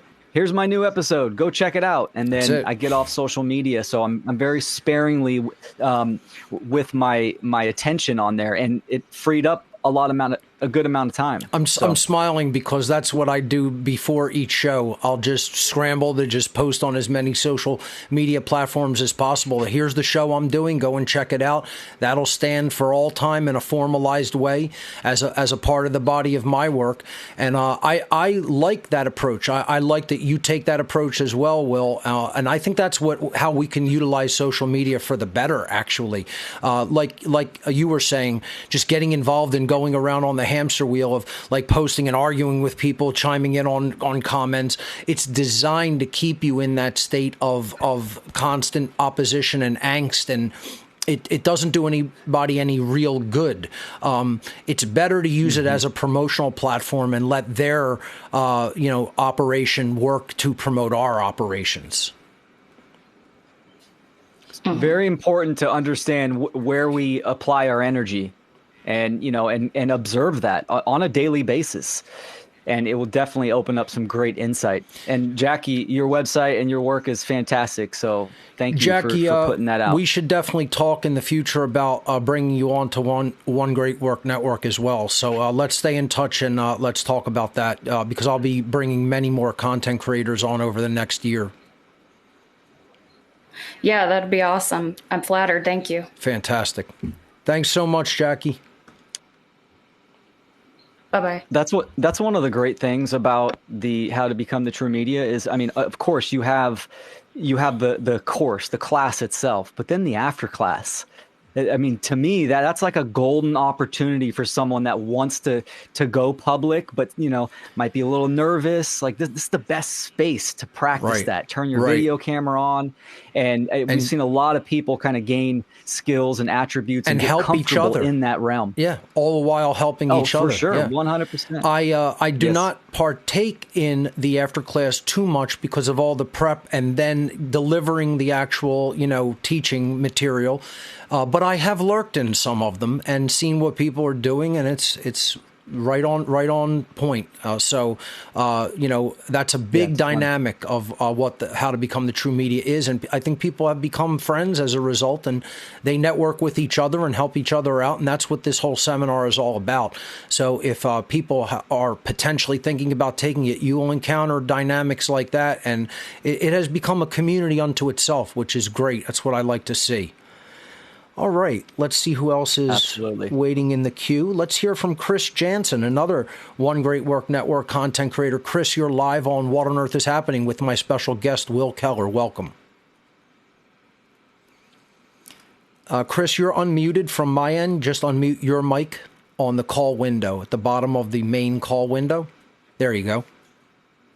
Hey, Mark. Hey, how are you? Can you hear me all right? Yes, we can. I'm doing great. It's just makes me so happy to hear you two speaking together, two of the most inspirational people I know. And I just wanted to speak a little bit to two things that were brought up, networking and setting the example. When 2020 hit, I was faced with some really difficult choices. And Mark, all the preparation of listening to your work over the years had really prepared me for understanding freedom. And I was pretty firm on putting my foot down on what I wasn't doing in 2020. And that caused a lot of division with I have two teenagers at the time and my ex-wife of 17 years. And I wound up moving away from them. And I'm still a big part of my kids' life. I communicate with them regularly, but I couldn't stand there and be part of what was going on, the way things were going. And Will Keller, during that period of time, was someone I reached out to, and he was a support network for me. And we spoke out, and we found other people in this community who were also on the same page. And it took some bravery. And for me, it was pushing through a lot of little walls to set that example. But at least I know, even though my kids don't see things the way I'd like them to, I think school really did a number on them. And I feel bad about putting them through school, but it happened. And but at least they know I'm very clear about where I stand on these things, and I've been public about it and speaking out loud. So thank you, Mark, and thank you for Will for helping me put me in this direction. And hopefully someday my kids will come back and listen to some of this stuff and see what Will's been doing and I've been doing and the other people in our community. And I think I just want to give other people the advice out there. connect with other people in this community, be part of the network, and set the example in whatever little way you can, and it will make a difference. It does have a ripple effect. Absolutely. Chris, thank you so much for those great comments. Will, your response? Yeah, thank you, Chris. That's excellent. Chris is a dear friend of mine, and we've known each other for a few years. And I want to say this, that I think it is important to have a support group or network, because the awakening process and being aware of what's going on, it can be brutal. It can do a number on you, especially if you don't have that outlet to express and to communicate with other people, on a personal level. So having a meetup group, this is, Chris and I and a few others, this is how the FUNL Conference started. It was just a support group. We'd meet once a week online. We just, we all check in and really just support each other in this endeavor. And then that just snowballed, and we got closer. And then it was time to, we want to create action externally out in the world. And that's how we decided to start the FUNL Conference. So networking, I think, is crucial, and having that support community is great. Absolutely. It's a big part of what I am trying to do and what other content creators on One Great Work Network are trying to do. It's called a network for a reason. We are networking with each other. We are sharing skill sets. We are trying to help each other when we encounter problems, not only in the creative work that we do, but in life, as was just being talked about between Will and Chris. And that's what it's all about. It acts as a support system in many different ways, not just technologically or just philosophically. So, Chris, thank you so much for the work that you put out on One Great Work Network. Very valuable contributions to the network and to the One Great Work as a whole. So thank you. Let's hear from Conrad. Conrad was another great participant in the How to Become the True Media seminar, and he's moving toward content creation himself. Conrad, welcome to the What on Earth is Happening show with my special guest, Will Keller. Go right ahead. Hey guys, how am I sounding? Coming in loud and clear. Good. Welcome, brother. Great to be here. So to jump right into conscious parenting, I turned 27 3 days ago. My mom's birthday was yesterday, and I was just talking to her, and she said, man, a single mother, so she was like, oh, you were raised by the wolves. Nobody taught you anything. And I said, Mom, you got it all wrong.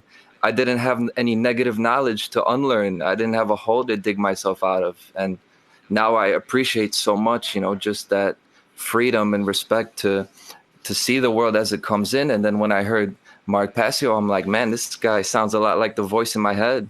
And then I hear Will Keller later. I'm like, oh, I like what this guy sounds like. And man, it's just so great to be here, getting activated now. And this is where I need to be. And that's just a testament to conscious parenting.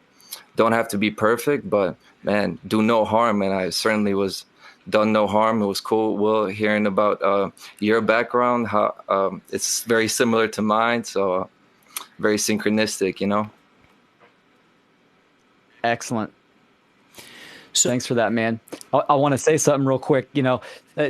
What's the quote they say? Learning is for beginners. Unlearning is for professionals, and relearning is for experts. So I think that's important, what you said about negative knowledge. I try to explain that to my dad as well. He was like, oh, some of your views I don't really agree with. And I'm like, Dad, but you don't understand. We're talking about morality. And then he then once you bring it in that realm, he totally understands, and he's down with it. So great comments. Thanks, Conrad. And it is all about relearning, because it's about truly remembering who we really are as beings in consciousness. That's what it's all ultimately about. And Conrad, I want to thank you so much for your comments on the show here today. But I want to also remind you, I have not forgotten about you. I will get to onboarding people, new people on the One Great Work Network soon. And I've taken a look at your content, and I like what you're doing and your contributions to the One Great Work. So let's let's definitely stay in touch. I've been very difficult to get a hold of by my own admission because of my schedule and what I'm having to deal with during this current year. But I will be patient, and I will onboard you very soon. We're going to be onboarding several new people this year. So Conrad, you'll definitely be one of them, and I have many other people in that queue as well. So just be patient with me. Let's see who else is in the queue here. Let's go to Sean McCann, another content creator on One Great Work Network. Sean, welcome to What on Earth is Happening with my special guest today, Will Keller. Greetings, Mark, and greetings, Will. I'm so glad that you guys are talking about conscious parenting. And Will said these words. He said that the parent's ignorance leads to the division of the child from the parent at birth.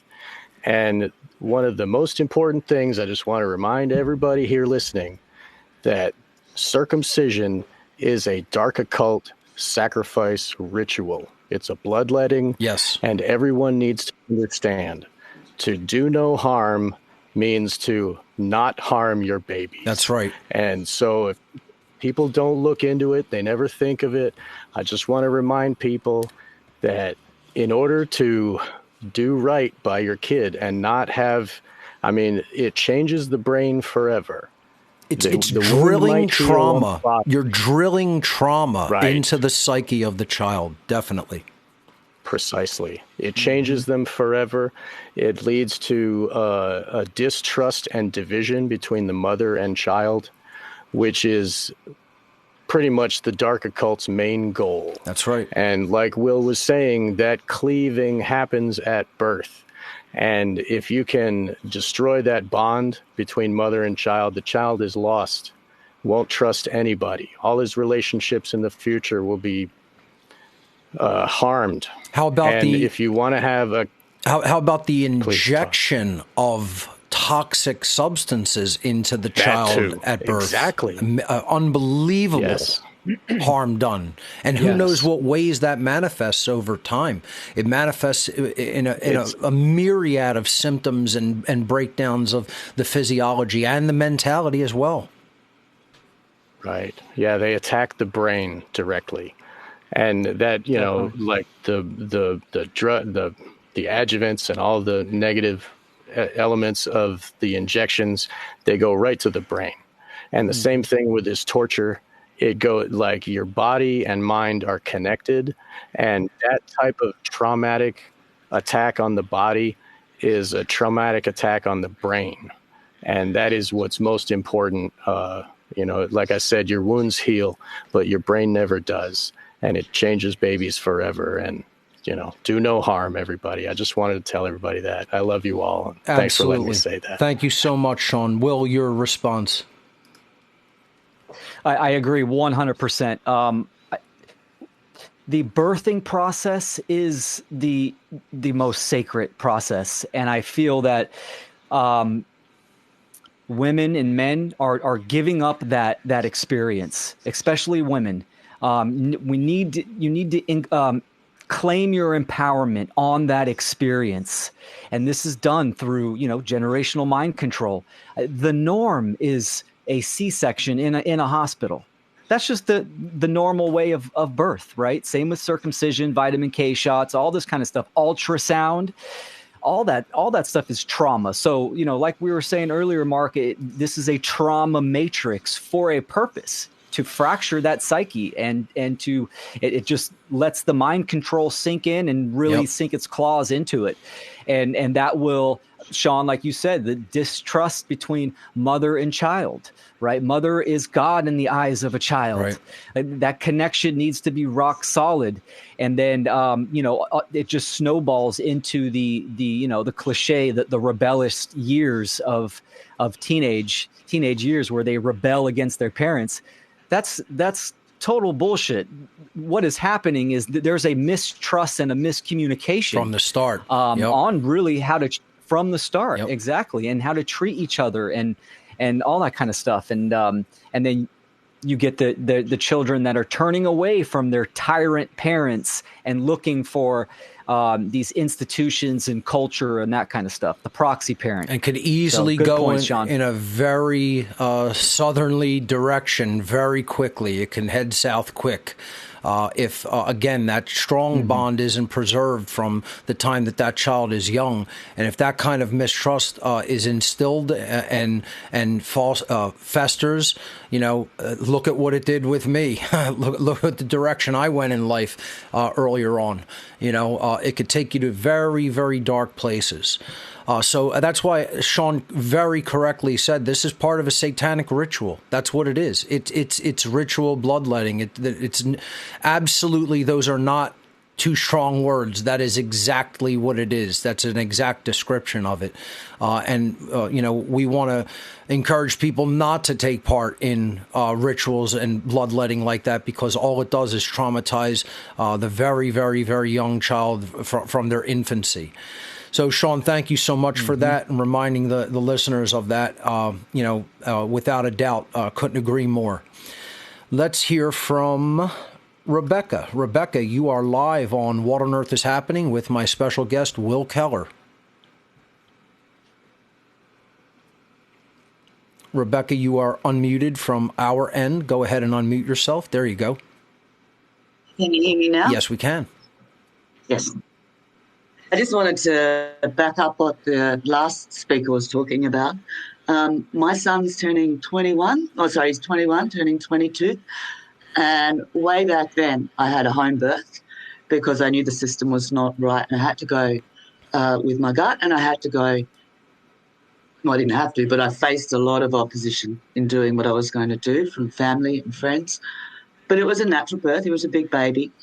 And, again, was able to straight away put him onto my chest and create that connection there. And then also not have to deal with the vitamin K and all this sort of stuff. Right. So he remained unvaccinated. And those 0 to 7 years are just so important for that bonding. And anybody that's raising their children now with that consciousness and being aware, I think is amazing. And well done to you, because it does go against, I guess, the constructs of society a lot. And, especially when you've got your mother or your sisters or whatever, like giving you a really, really hard time, but trusting that natural wisdom. And I describe the birthing actual experience as one of it was like an opening for me. It was like I went into a different dimension. And I received a whole heap of wisdom. And I've said for ages, I'm never going to tell anyone it doesn't hurt, because it hurts to get through it. It's like, each contraction being like a wave. I just wanted to add to that. But also thank you guys, and especially you, Mark. Back in 2020, I went back to 2013 and went through all of your natural law videos. And then all of your videos, because I did go down, I'm of the opinion, better the devil you know than the one that you don't. So I went down what Satanism actually was, right, which I never thought I'd do.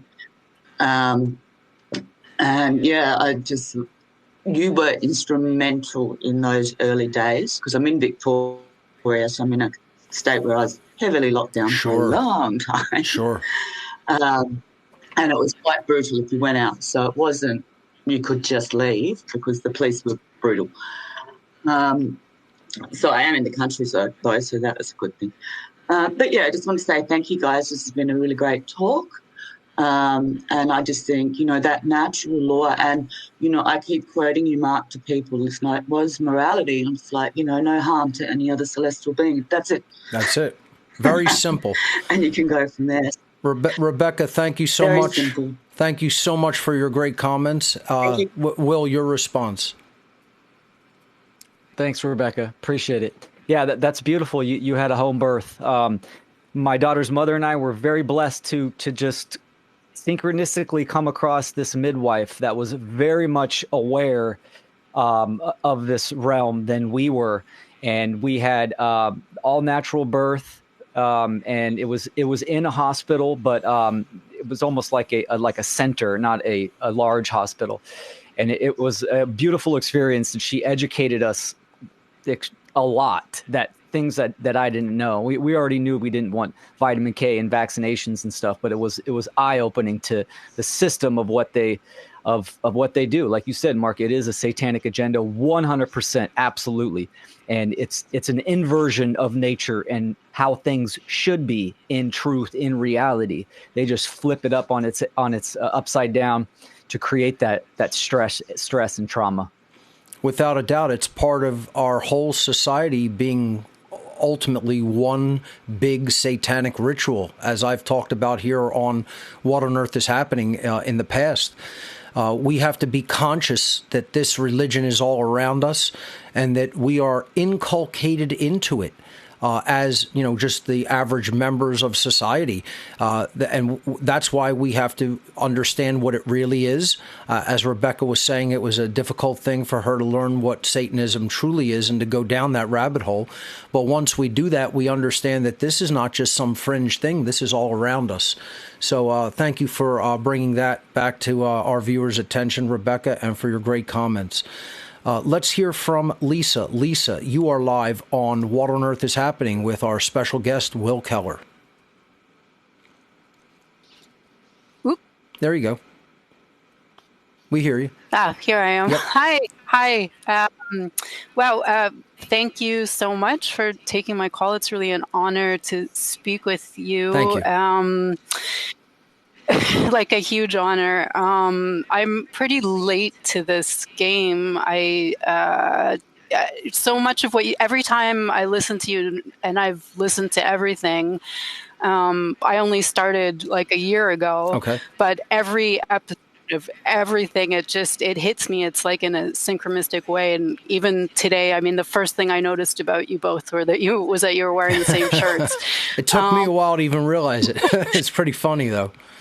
Lisa, let me ask you a quick question. Let me ask you a quick question, or make a comment based on what you just said. You say you're late to the game, right? Well, you made it, and that's great. And most of humanity is late to the game. So, making it to the game at this stage is still good because we need all the help that we can get, and we need more people who are awake and aware and are willing to teach other people. I want to just right there, I'll let you continue with your comments, Lisa, but I want Will to respond to, what do you think of people who say that they're late to the game? Like, what would you say to someone who is saying, I got to this really late, I'm only now just discovering this stuff. Just comment on that right away. And then, Lisa, I'll let you continue your comments. Mm-hmm. Okay. Yeah, I feel it's never too late. I mean, it's late when we're in physical shackles and chains. But even then, we're talking about consciousness and free will. There's always going to be that possibility. Right. So it's never too late. Glad to have you here taking in this information.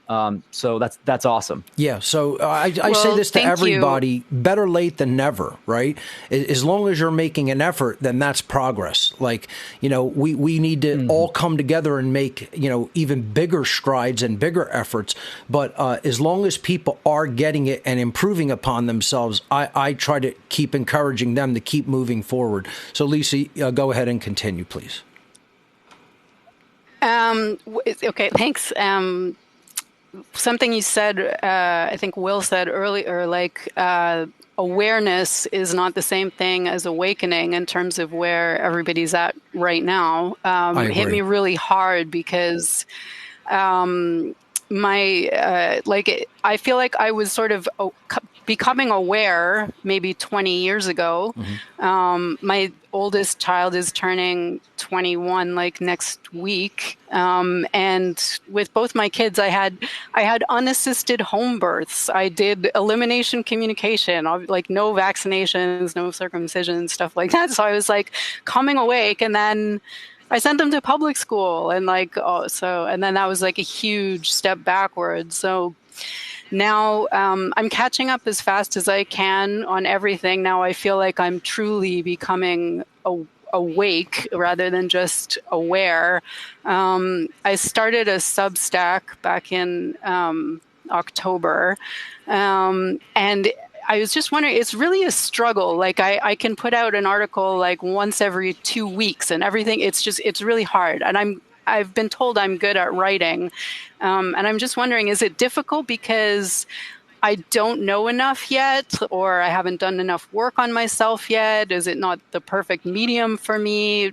Should I just keep going? Or I'll any respond thoughts on very that? quickly, and then I'll turn this over to Will to respond. Don't worry about perfection or having 100% completeness in knowledge. No one does. There's no such thing. You have to put forward what you have come to know, and that you've vetted enough to know that it is true, and that you're not going to do any harm by putting out disinformation. That's just start from there and go from there. This is part of the tenets of how to become the true media. Don't look for perfection. It doesn't exist in the real world. Put out something that is good and improve upon your skill set as you go. Will, I'll let you respond to that. Yeah, I agree with that 100%. The more you do it, the more that you'll grow from that, and you'll kind of fine tune your own creative style. So, I mean, and I totally get it. I've sat on projects because I wanted it a certain way and I wanted it to be perfect. And that's just an anchor in the water flow. So Will, that's all the go time. for it, activate, and keep it going. Absolutely. Great advice. That's all the time we have for this episode of What on Earth is Happening, ladies and gentlemen. Boy, that 2 hours went by very quickly. Thank you so much to our special guest, Will Keller of OneGreatWorkNetwork.com. Do check out his material at One Great Work Network in the content creator section, and please support him by making donations. Ladies and gentlemen, government is slavery. We'll see you right here next week.